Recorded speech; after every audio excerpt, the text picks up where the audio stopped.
Welcome back to the Deep Dive. It is Thursday, February 5th, 2026. And look, usually when we start these conversations, I try to ease us in. I try to find a nice anecdote or a gentle lead-in. But today, honestly, there is no wading in. We are standing in front of a tsunami. That is probably the only word for it, yeah. A tsunami of information. If you have been anywhere near a screen, a newspaper, or frankly, just standing in line for coffee in the last week, you know exactly what we were talking about. We were talking about the massive, and I do mean massive, release of documents related to Jeffrey Epstein. It's the moment a lot of people said would never, ever happen, and yet here we are. Just days ago, January 30th, the Department of Justice finally pulled the trigger on what they're calling the final tranche. But tranche feels like such a small bureaucratic word for what this actually is. We're talking about 3.5 million pages. It's a staggering amount of data. To give you a sense of scale, if you stacked 3.5 million pages of standard printer paper, you're looking at a tower, roughly a quarter of a mile high. It is completely overwhelming, and I think for a lot of people, that sheer volume is actually a barrier. You see the headlines, you see the political finger-pointing, you see the black bars of redactions, and it just feels like this impenetrable wall of noise. Exactly. And I'll admit, even I felt that fatigue initially. It's been decades. We've heard the names. We've heard the rumors. There's a temptation to just say, okay, we know he was a bad guy. Tell me something I don't know. But that is exactly our mission today. We are going to cut through that noise. If you are feeling buried by this data dump, or if you just tuned out because it feels like a broken record, we are going to catch you up. And we aren't just reading the headlines here. That's the easy part. We have spent the last few days poring over the global network analysis, the dense court documents from the Southern District of New York, and the latest banking settlements to build a complete picture for you.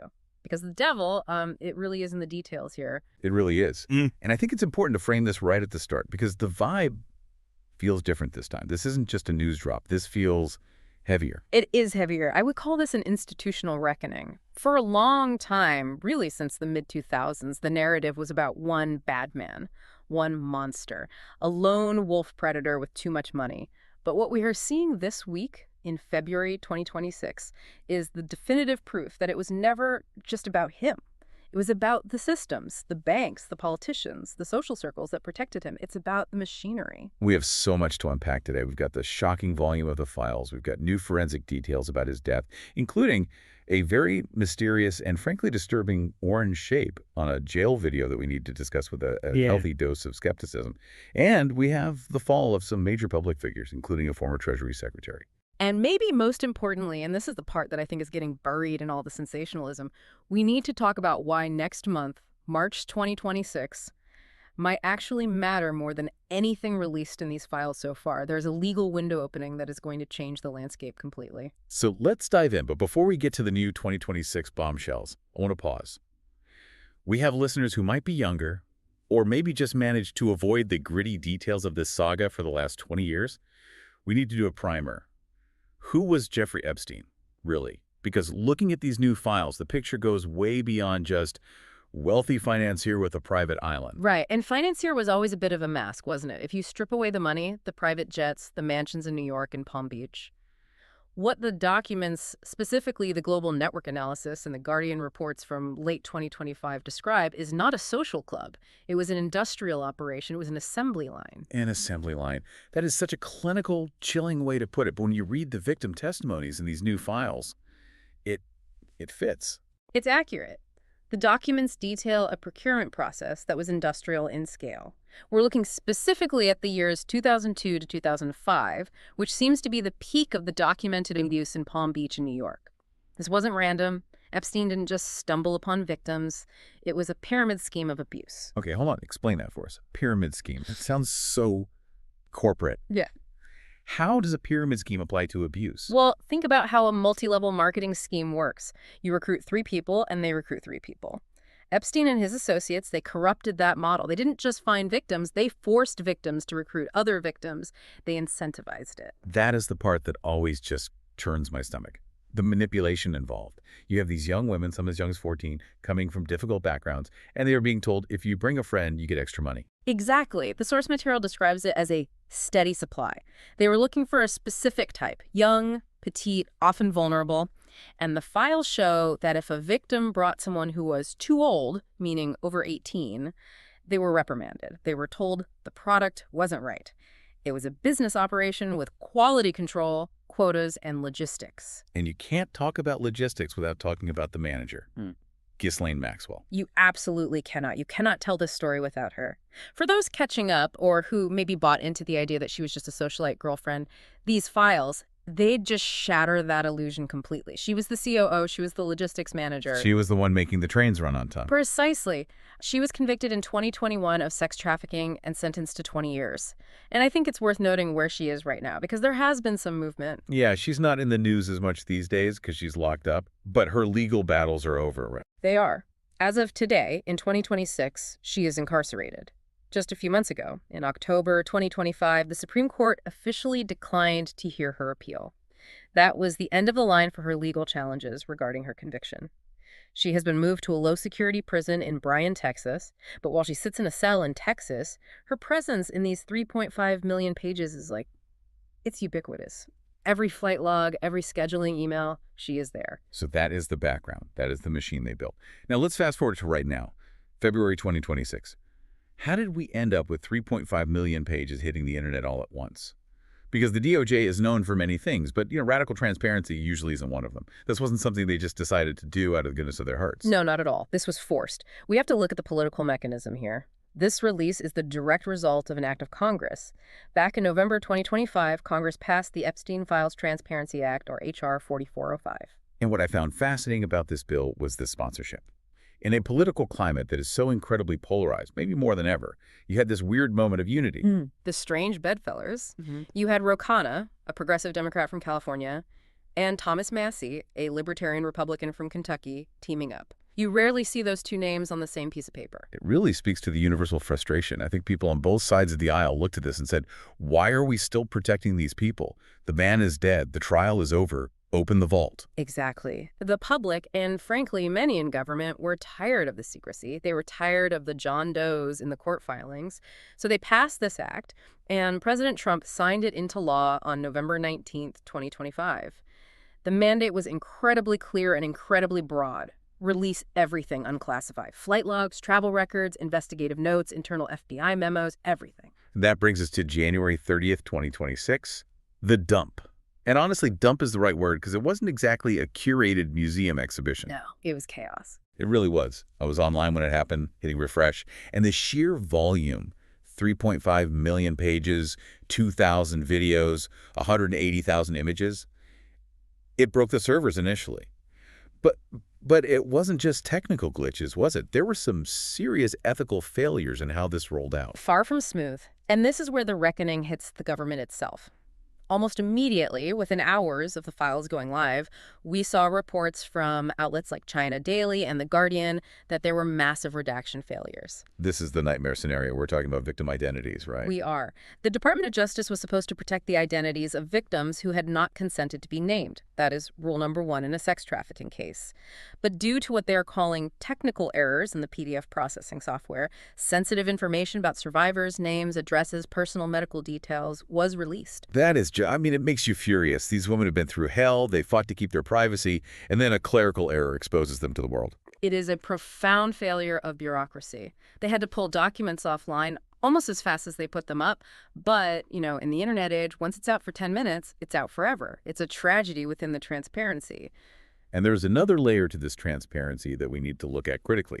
The act forced the DOJ to release raw files.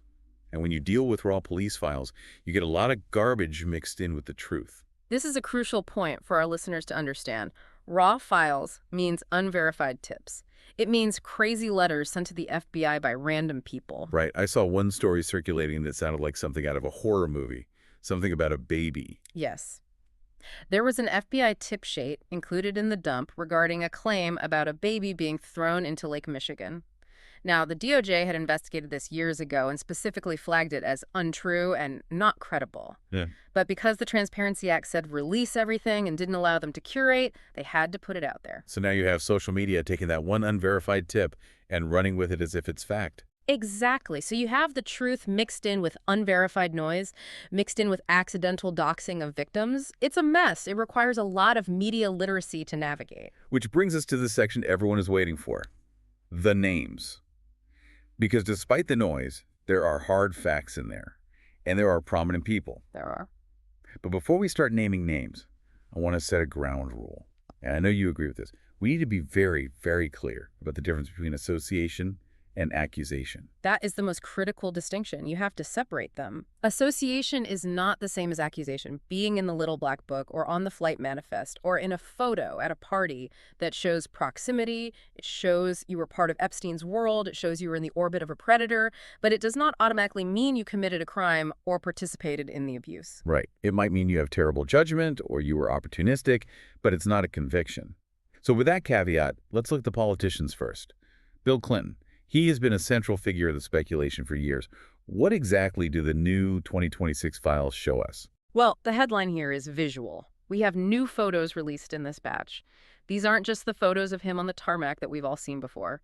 These show the former president in a pool in a hot tub with Ghislaine Maxwell and other women whose faces are redacted. Okay, let's pause there. A former president in a hot tub with a convicted sex trafficker. Even if nothing illegal happened in that specific moment, the optics are, well, bad look doesn't even begin to cover it. It is catastrophic optics, and we have to look at the context. Clinton has always maintained he had a strictly professional relationship with Epstein regarding the Clinton Foundation.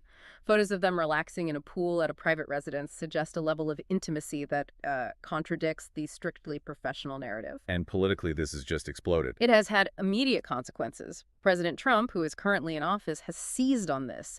He has urged Attorney General Pam Bondi to investigate Clinton based on these files. So there is an active investigation. There is a probe being launched, but we have to check the reality here. Despite the photos, despite the investigation, the legal experts and the files themselves show that Clinton has never been accused of sexual misconduct by the victims in these specific legal cases. His team maintains he cut ties years ago. But the proximity, the photos, it makes that cut ties argument much harder to swallow for the public. It just erodes credibility. And speaking of President Trump, we can't ignore that his name is in the files too. It is, and we need to be just as clear here. His name appears in the flight logs from the 90s, and there are old photos of him with Epstein. We've known this. They were in the same social circles in New York and Palm Beach. But are there new allegations? Is there anything in this 2026 dump that shifts the needle legally for him? No. The files contain no new allegations of abuse against Donald Trump. The entries are consistent with what we knew, that they socialized. However, there is a very strange detail regarding the jail video, the orange shape theory, which we will get to in a bit, and people are trying to connect that to him. But legally speaking, regarding the trafficking, the files don't implicate him. It's so interesting how both sides are just using the files as ammunition. Trump is using it to go after Clinton and Reid Hoffman, and his opponents are using the flight logs to attack him.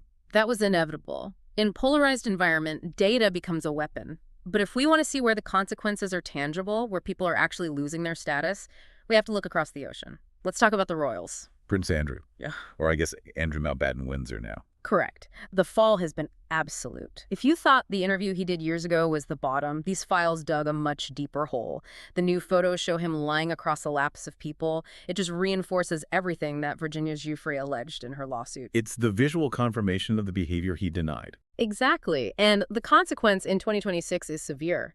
King Charles III has been ruthless here. Andrew has been stripped of his royal titles and evicted. He is essentially a pariah. The files made it impossible for the royal family to maintain even a shred of protection for him. And there's a new name that popped up in a big way this week, Peter Mandelson. Now, for our listeners in the U.S., this name might not ring a bell, but he is a massive figure in UK politics. Oh, a titan of the Labour Party, a chief architect of New Labour. And this is a major scoop from the 2026 dump. The emails reveal he wasn't just socializing. He was using Epstein as a headhunter. A headhunter. Yes. The emails show Mandelson asking Epstein to help him secure lucrative advisory roles. He was specifically looking for positions at massive global companies like Glencore and BP. Wait. So a lord in the UK government is emailing a known sex offender saying, hey, can you get me a job at an oil company? Effectively, yes. And it asks the question, why? Why did Mandelson think Epstein had that kind of pull? It shows that Epstein was viewed as a gatekeeper to the corporate elite.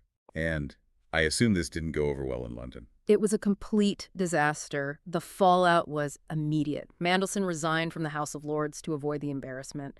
Prime Minister Keir Starmer even had to issue an apology. It just shows how toxic Epstein's touch is, even years later. If you were transactional with him, it comes back to bite you. It destroys careers. And speaking of careers, let's look at the financial and tech elite closer to home. Larry Summers, former Treasury Secretary, former Harvard president, a guy who was supposed to be the smartest man in the room. This is a classic case of hubris. The emails reveal a friendly relationship that continued after Epstein's 2008 conviction. See, that's the key. 2008, after the Florida plea deal, after he was a registered sex offender. You can't plead ignorance at that point. You cannot, and yet the emails show a warmth. There is a specific exchange where Summers writes to Epstein about a woman saying, "Awfully coy you are." Awfully coy you are. It implies a level of familiarity and banter that is just. It's baffling for someone in his position. It suggests he was comfortable with Epstein's behavior, or at least willing to overlook it for the sake of the connection. And the consequences for him. He has stepped down from his public commitments. He left the OpenAI board. He left his Yale advisory roles. He cited misguided judgment. But again, it's the timeline. Sticking around after the conviction is what sinks them. It proves it wasn't just about business, it was about tolerance of the crime. And what about Reid Hoffman, the LinkedIn founder? He is being targeted by the Trump administration's new probe. Hoffman claims it's political persecution because he was fundraising for MIT and Epstein was a donor. He says he's being targeted because he's a major Democratic donor. It's messy, and it blurs the line between genuine accountability and political retribution. It is messy. But you know what isn't messy? The money trail. Because all of this, the planes, the islands, the payouts, the settlements, it required a massive amount of cash. And you can't move that kind of cash without a bank. And this is where the story shifts from individuals to institutions. You asked earlier about the reckoning. This is it. This is where the rubber meets the road. So let's talk about the banks. JP Morgan Chase. They have been in the crosshairs for a while. The settlement numbers are astronomical. JP Morgan Chase agreed to pay $290 million to victims and another $75 million to the U.S. Virgin Islands. $290 million. That is not a nuisance fee. That is not a we did nothing wrong number. That is a we messed up big time number. It's a confession in the form of a check. The allegations were that they ignored glaring red flags. We are talking about massive cash withdrawals. Epstein would regularly withdraw tens of thousands of dollars in cash. Now, I know when I try to withdraw more than a few $1,000s, the bank teller looks at me like I'm a criminal. I had to show ID, answer questions. How does a guy take out that much cash without alarms going off? Well, the alarms did go off. That's the tragedy. The compliance officers, the people whose job it is to stop money laundering and funding of illegal activities, they flagged it. But the executives overruled them. Because he was a profitable client. Because he was a lucrative client who brought in other lucrative clients. He was a whale. And that brings us to Jess Staley, The executive. the former executive at JP Morgan. The files in the lawsuits allege he was the shield. He was the one protecting Epstein within the bank. He has reached a confidential settlement, but his legal troubles are ongoing in London as of early 2026. He is the face of the banking complicity. And I want to clarify something for the listener. You mentioned SARS earlier in the context of Bank of America. What is a SAR? A SAR is a suspicious activity report. Under U.S. banking law, if a transaction looks shady, like structuring cash withdrawals to avoid reporting limits or moving money to high-risk jurisdictions, the bank is legally required to file a SAR with the Treasury Department. It's the tripwire for law enforcement. And Bank of America didn't file them. That is the basis of the new lawsuit filed in late 2025. They are accused of failing to file SARs on Epstein's accounts. Deutsche Bank already paid out $75 million for similar failures. It seems the legal strategy now is to go after every institution that touched the money. It makes sense. If you facilitated the flow of money, you facilitated the trafficking, you were the gas station fueling the getaway car. Precisely. And without the banks, the machine stops. Okay, I want to pivot. We've talked about the living and the institutions, but there's a part of this document dump that feels a bit more like a thriller novel, and I want to approach it carefully. We have to talk about the death of Jeffrey Epstein. This is where the 2026 releases get truly strange. August 2019. The official story is suicide by hanging. Case closed. But the new evidence, it's raising the hairs on the back of my neck. It should. And look, we have to be careful not to drift into tinfoil hat territory here. We need to stick to what is in the forensic files. But there are anomalies that simply have not been explained. Let's start with the missing minute. Right. CBS News commissioned a forensic analysis of the jail surveillance video that was released. They found a specific jump in the footage. A glitch. It's a glitch right when it matters. Exactly, the time code jumps. It suggests that footage is missing or the recording was interrupted. In a maximum security facility on a suicide watch wing, that shouldn't happen. And then there's this orange shape. Mm-hmm. Now, I have to be the skeptic here. This sounds like the Loch Ness Monster or the blue dress, gold dress thing. People seeing what they want to see in a grainy video. What is this, really? It's good to be skeptical. The Inspector General's report, the official government report, dismissed this shape as linens. They said it was just a pile of laundry or bed sheets on the stairs. Laundry, okay. But here is where it gets complicated. Forensic video experts who have analyzed the high-resolution files released in the stump files we didn't have before disagree. They analyzed the pixelation and the movement. They say the dimensions and the color value do not match linens. They match the standard issue Department of Corrections orange jumpsuit. Wait, so the experts are saying it looks like a person. They're saying it matches the visual signature of a person in a jumpsuit at 10:40 p.m. on the stairs. So you have a potentially unaccounted for person on the stairs and a jump in the videotape. And then you add the involvement of William Barr, the Attorney General at the time. He was deposed in August 2025. Right. I remember seeing clips of that. He was. And the questions were pointed. It is highly, highly unusual for a sitting attorney general to personally visit a jail immediately after a prisoner death. It just doesn't happen. That is usually a job for a subordinate or an investigator. It's like the CEO of a Fortune 500 company coming down to inspect a broken photocopier in the basement. It's below his pay grade, unless he's worried about what's in the photocopier. That's a very apt analogy. And Barr had claimed that his review of the video showed no one entered. He was very definitive about that. But the new analysis of the camera angles shows that the camera actually left the staircase blind. There was a blind spot. So the camera didn't cover the whole door. Correct. So legally and logically, he couldn't have known for sure that no one entered because the camera didn't see the entrance clearly. So we aren't saying it wasn't suicide. We aren't saying it was a hit job. But we are saying the evidence used to prove it was a clean suicide is flawed. Flawed is a very generous word. The chain of custody, the video gaps, the blind spots, the sleeping guards. It leaves the door open for reasonable doubt. And in a case this high profile, where so many powerful people stood to benefit from his silence, doubt is dangerous. It really is. It makes you wonder if we will ever know the full truth of that night. But while the dead keep their secrets, the survivors are still fighting. And I think this is the most important part of this whole conversation. We get caught up in the spy novel aspects, but we need to center the victims. Absolutely. The DOJ identified over 1,200 people as victims or relatives during this file review. 1,200. Just think about the scale of that trauma. That's a small town. And we lost one of the most important voices recently, Virginia Giuffre. A tragedy. She died by suicide in April 2025. I think we need to pause and acknowledge that. Without her memoir, without her relentless legal battles when everyone told her to sit down and shut up, we probably wouldn't be seeing these files today. She forced the world to look. She really did. She paid an incredibly heavy price for the truth. But her fight isn't over. Because you mentioned at the top of the show that something is happening in March 2026, a look-back window. I've heard this term thrown around, but I don't think people realize how big a deal it is. What is this window? This is the practical application of all this knowledge. It's the so what.